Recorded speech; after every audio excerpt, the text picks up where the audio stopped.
De retour avec vous dans le studio de Sud Radio, l'émission de Christina Cordula diffusée sur M6 avant-hier a fait couler beaucoup d'encre, beaucoup de tweets, a fait beaucoup réagir. Christina Cordula qui proposait de donner à des femmes épuisées par leur quotidien 10 ans de moins, avec notamment recours à de la médecine esthétique, des injections d'acide hyaluronique. Vous avez été évidemment très nombreux à réagir, pas forcément à regarder l'émission, hein, Rémi, on en avait parlé hier, on avait donné les scores, très décevant pour M6, mais en tout cas ça a été une avalanche de tweets et c'est vrai que ça pose cette question de savoir est-ce qu'on doit aller sur le chemin, vers le chemin des Américains, à savoir proposer des émissions toujours de plus en plus, qui vont de plus en plus loin pour le relooking. Donc on en parle avec vous, Rémi Pernelet, bonjour, Gilles Gansman, merci d'être resté, et docteur Vladimir Mitz, bonjour, vous êtes chirurgien esthétique, vous avez publié Chirurgie esthétique pour ou contre aux éditions Flammarion. Donc Rémi, vous regardé évidemment cette émission. Oui Valérie, oui, la nouvelle émission de Christina Cordula dont vous parliez a suscité énormément de réactions, en majorité négatives sur les réseaux sociaux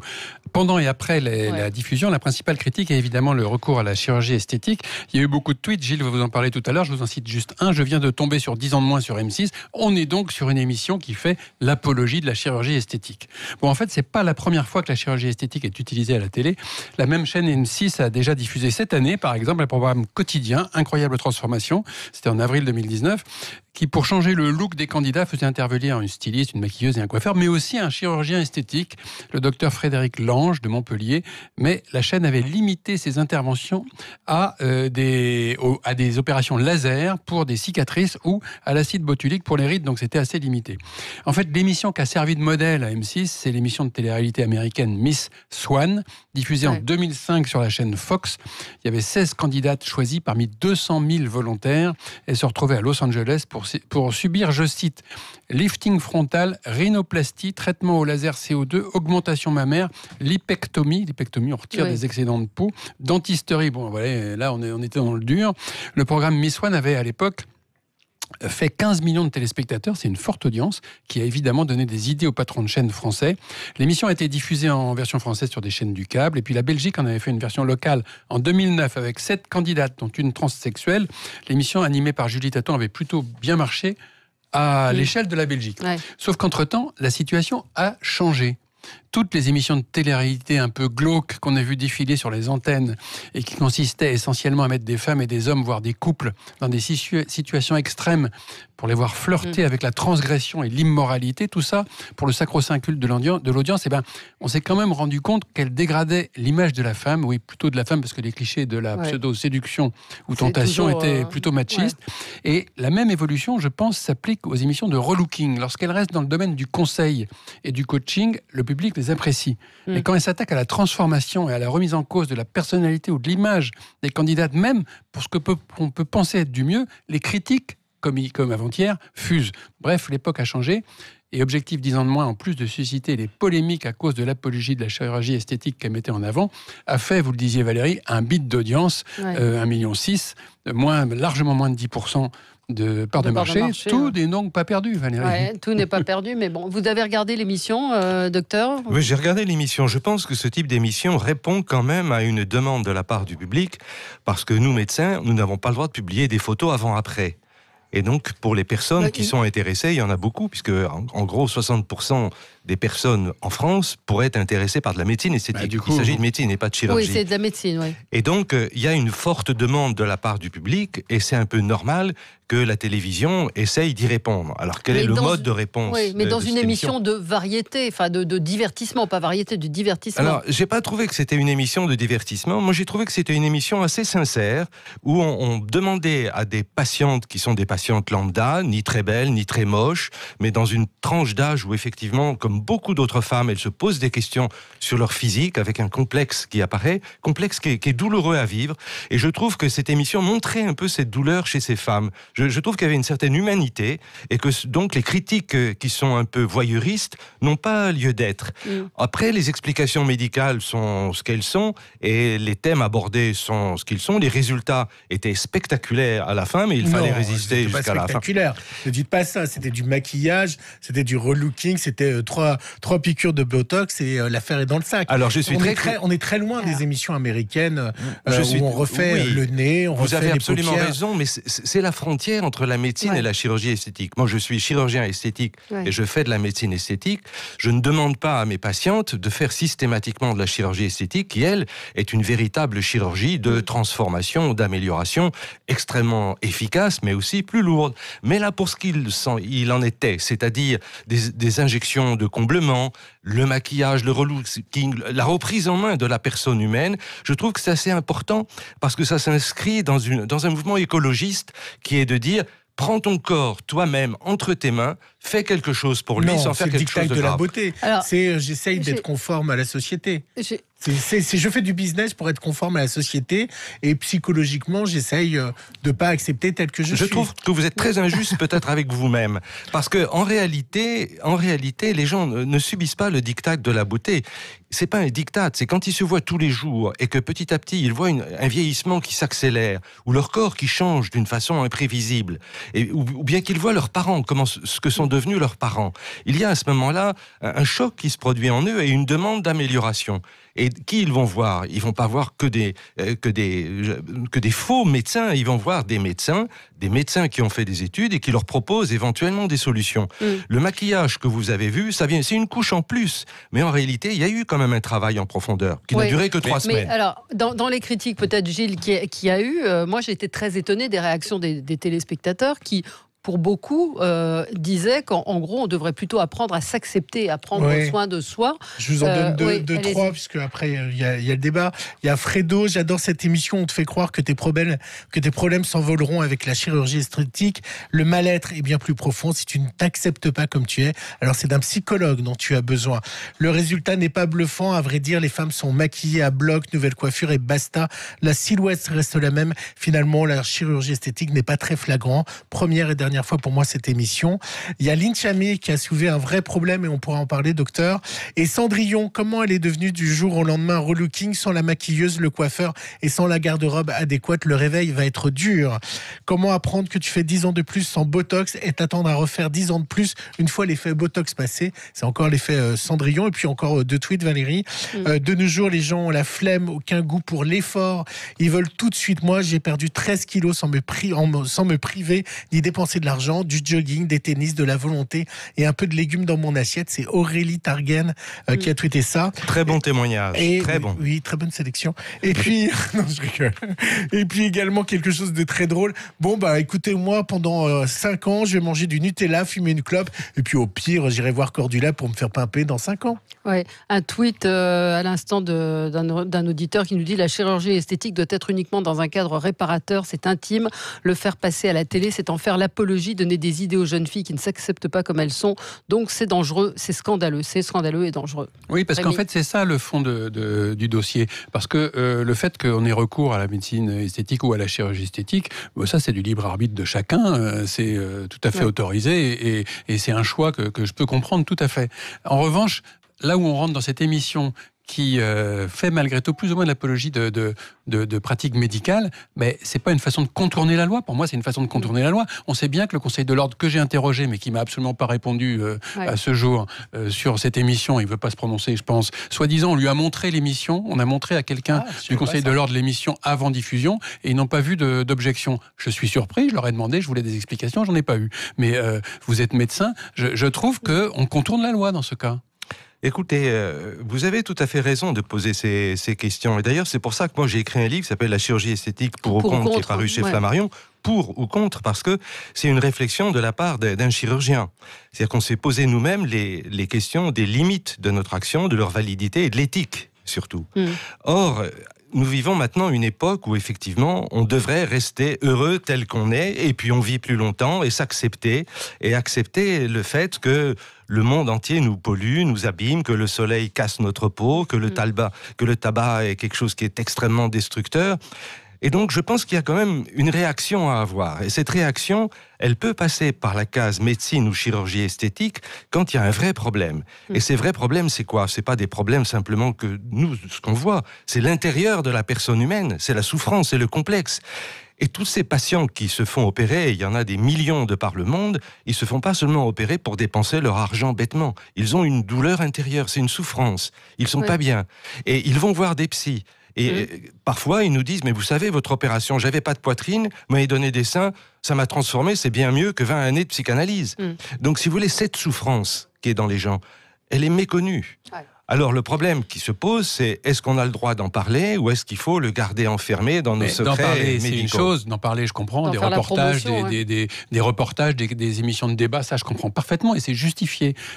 Là où, pour moi, c'est gênant, c'est quand on est dans du divertissement et que on a une promesse dans cette émission. Vous allez voir, vous allez paraître 10 ans de moins, tous. Allez hop, pour ça, on vous donne une baguette magique. C'est quand même l'effet, effectivement. Pour revenir à cette émission, je trouve pas que c'était une promesse. Mais si on est réaliste, une des patientes qui a été traitée ainsi, elle n'est pas vraiment plus jeune, elle est plus éclatante. La dernière, la troisième. Oui, mais enfin, la promesse de l'émission était de 10 ans de moins. Et il y a quand même ce panel assez absurde d'ailleurs qui donne 55 ans, qui donne 10 à 15 ans de plus à chacune de ces femmes.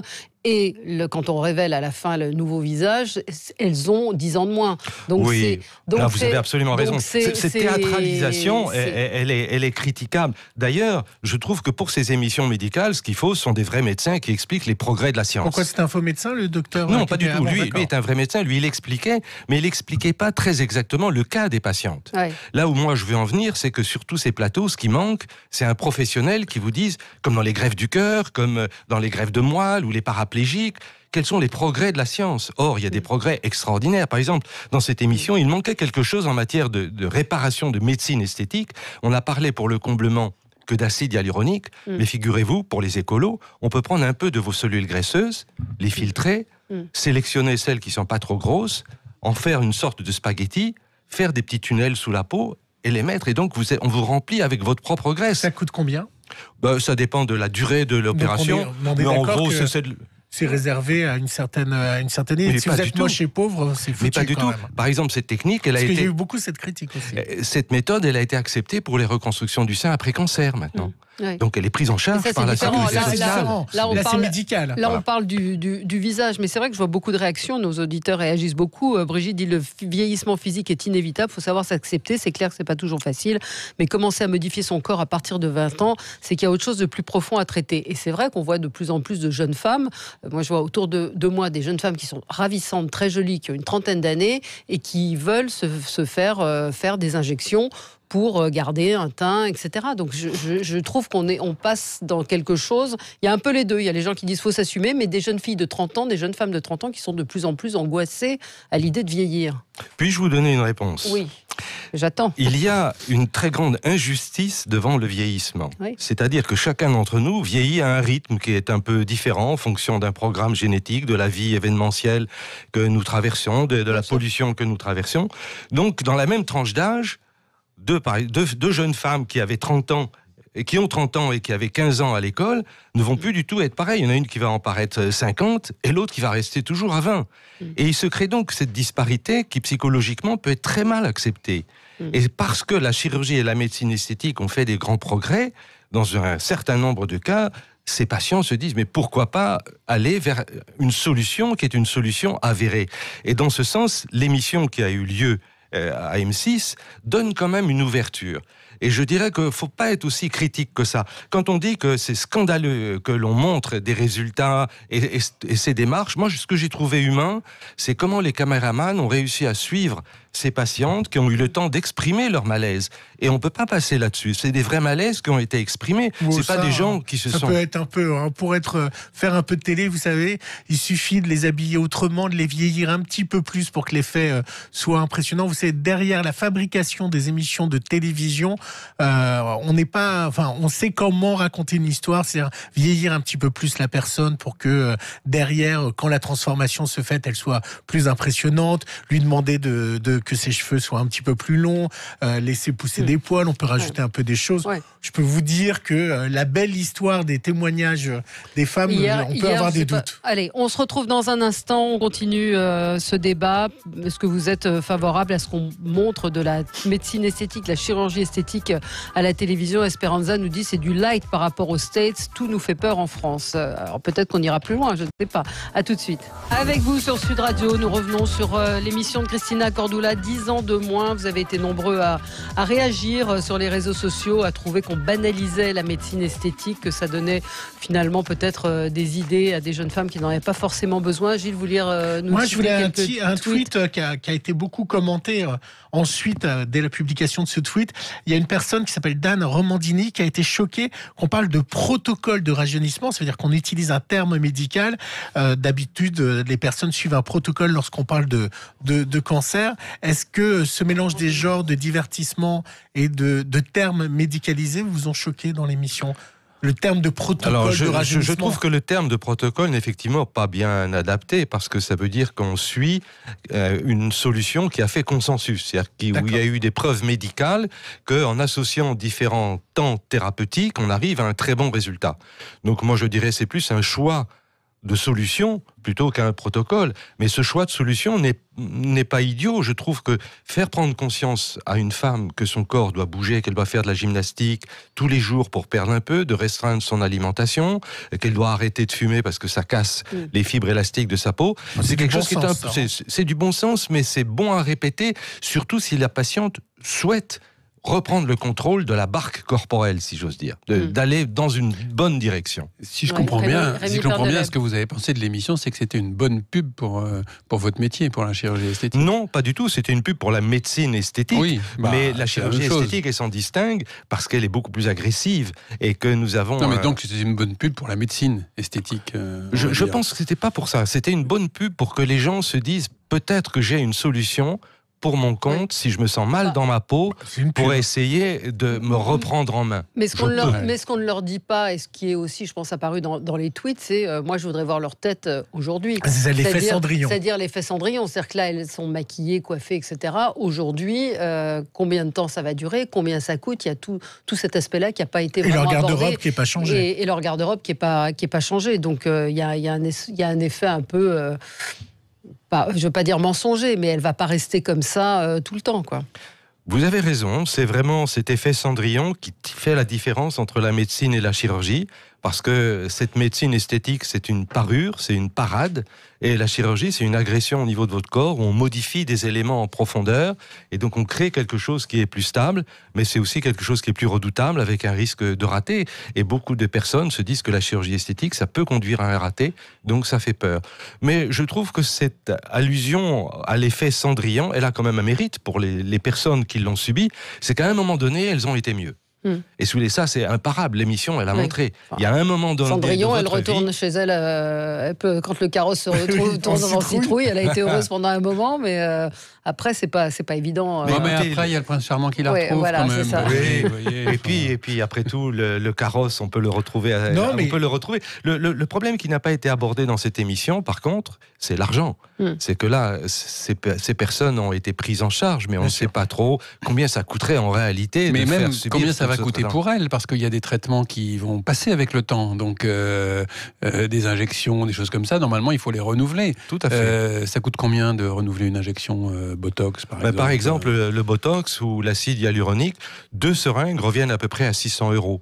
Et la durée de vie n'est pas la même. Le Botox, c'est un produit qui est toxique, donc on ne peut pas espérer qu'il dure très longtemps, parce qu'on ne peut pas en mettre beaucoup. Donc il va tenir 4 à 6 mois. Par contre, l'acide hyaluronique est un produit qui est gélatineux et qui tient beaucoup plus longtemps. C'est un produit maintenant qui est très bien toléré, avec très peu d'allergies, et qui peut tenir, dans les meilleurs des cas, entre 18 mois et 2 ans. Donc c'est pas inintéressant. Le comblement a été une très bonne invention. Révolution. Il y en a une troisième d'ailleurs, il y en a une troisième dont on n'a pas parlé, c'est le lipofilling, dont vous avez parlé, oui, c'est ça. Qui est le fait de réutiliser une partie de votre graisse qui est en trop pour la répartir ailleurs sur le corps. Enfin, ça coûte de l'argent. Je vois un tweet de quelqu'un qui disait: ils arrivent à nous faire croire qu'on peut tous faire de la chirurgie, que c'est accessible, pas cher et rapide. Non, tout le monde ne peut pas en faire, tout le monde n'a pas les moyens de le faire. Est-ce que vous pensez, Rémi et Gilles, que les télés vont essayer d'aller plus loin? Ou que s'il y a une limite et qu'il y a une barrière en France finalement par rapport aux États-Unis? Moi, je Alors, je pense qu'il y a même une barrière, hein, parce que c'est vrai que quand j'ai quelques exemples de ce qui avait été fait vraiment aux États-Unis dans la fameuse émission Miss Swan, c'est-à-dire il y avait une liposuction en 6 points du corps, un transfert de gras, des opérations chirurgicales dignes de la série culte Nip Tuck, et le résultat, c'était effectivement que la personne qui a fait cette opération, qui s'appelait Serena Voigt, se retrouve en Barbie, véritablement en Barbie. Donc ça, je pense que la France peut pas aller jusque-là, parce que il y aurait on a un conseil de l'ordre qui de temps en temps s'exprime quand même, et donc il irait contre ça. Et puis il y a le deuxième point qui fait que je pense que ça ira pas plus loin, c'est le cynisme absolu des producteurs et des patrons de chaîne. L'émission n'a pas marché. Ouais. Donc si elle avait marché, bah oui, je vous dirais oui, mais elle n'a pas marché. Je pense pas qu'on ira. Après, il y a beaucoup de producteurs qui ont essayé d'adapter ce format. Alors il y a la loi, et puis il y a aussi eu beaucoup de dérives aux États-Unis, parce que on s'est aperçu que derrière, on ne changeait pas la famille, on ne changeait pas le mari moche, on ne changeait pas la maison, on ne changeait pas les choses qui étaient derrière. Et elle se trouvait être Barbie et être très belle, et ça lui donne des envies de redraguer, de tester son nouveau physique, de tester sa séduction. Et beaucoup de gens aussi dans les tweets disait que peut-être la seconde émission, ça sera en relook le mari. Parce que est-ce qu'il faut un suivi psychologique quand on fait de la médecine esthétique ou de la chirurgie esthétique ? A priori, non. Non, je trouve que c'est aux chirurgiens ou aux médecins d'assumer cette part, mais au départ, c'est à nous aussi de dépister les patients qui peuvent être dangereux pour eux-mêmes. C'est-à-dire ceux qui sont profondément dépressifs ou paranoïaques. Et comment vous faites dans ces cas-là, vous les refusez ? On les refuse, bien sûr. Vous les refusez ? Oui, bien sûr, parce qu'il est hors de question pour nous d'opérer des patients qui sont psychologiquement instables. Et il y a même des patients qui trouvent au travers des incisions chirurgicales ou de pratiques médicales invasives une sorte de raison de vivre. On les appelle des dysmorphophobes. C'est une vraie pathologie. Et donc nous sommes par expérience... À quel moment vous arrêtez ? Parce que la première fois, vous ne le savez pas. On peut le voir dès la première fois ou après, non ? C'est ça ? Nous faisons en général 2-3 consultations préalables. Et c'est là où que le recours au psychiatre ou au psychologue est important, parce que si nous avons le moindre doute, donc c'est pas après l'opération, mais c'est avant l'opération que nous demandons une consultation auprès d'une personne qui connaît, un psychologue qui est averti, et on a tous dans nos relations professionnelles quelqu'un qui a eu affaire à des cas comme cela, pour qu'il nous donne son opinion. Est-ce que vous n'êtes pas aussi parfois la cause de ce problème ? C'est-à-dire qu'une personne fait une première intervention, elle trouve que c'est bien, du coup elle a envie d'en faire une deuxième, elle trouve que c'est bien, et donc il y a une sorte d'addiction, et là, psychologiquement elle était normale, et elle devient petit à petit addicte à ce... Vous avez absolument raison, c'est comme cela que moi je revois des patientes auxquelles j'ai fait des liftings il y a 30 ans, puis après que j'ai réopéré il y a 15 ans, et qui reviennent encore me voir, parce qu'elles trouvent que ça a eu un résultat formidable dans leur vie. Est-ce qu'on peut parler d'addiction ? Je pense que c'est des personnes qui sont convaincues que l'acte chirurgical leur a apporté quelque chose de positif dans leur vie. Enfin, vous avez vu ça aussi, des patients qui viennent, qui reviennent, qui veulent toujours plus. Qui changent un truc, un autre. Alors c'est pour celle-là, justement, qu'on pose le diagnostic de dysmorphophobie, c'est-à-dire de personnes qui détestent leur corps, quelle que soit son apparence, et pour lequel la solution n'est absolument pas chirurgicale. Juste une chose, on parle des femmes, c'est vrai que les hommes étaient particulièrement moches, pardon de le dire, et que ça pose visiblement... Mais les hommes s'y mettent aussi, mais c'est vrai que les hommes étaient particulièrement vilains dans cette émission, donc peut-être que ce sera l'année 2. Mais il expliquait qu'il fallait plus de temps pour un homme, parce qu'il lui fallait leur faire perdre plus de poids, etc. Et que 3 semaines, c'était pas assez. Bon, enfin, c'était l'explication des producteurs. Et juste l'émission Quotidien hier, qui est quand même assez pointue pour découvrir des petites choses, a trouvé que vous savez, à la fin, dans l'image, on voit la famille qui est là. Dans la famille, il y avait un homme qui faisait partie du public d'une émission, je crois d'Hanouna ou un truc comme incroyable. Ça. Donc c'était des figurants aussi qui ont été amenés là comme amis de la famille. Et c'est de la télé, voilà. Merci beaucoup docteur. Je rappelle donc votre livre, ça s'appelle Chirurgie esthétique pour ou contre, c'est chez Flammarion. Docteur Vladimir Mitz, merci d'avoir été avec nous ce matin sur Sud Radio, et nous on se retrouve dans un instant pour commenter l'actualité avec vous. À tout de suite.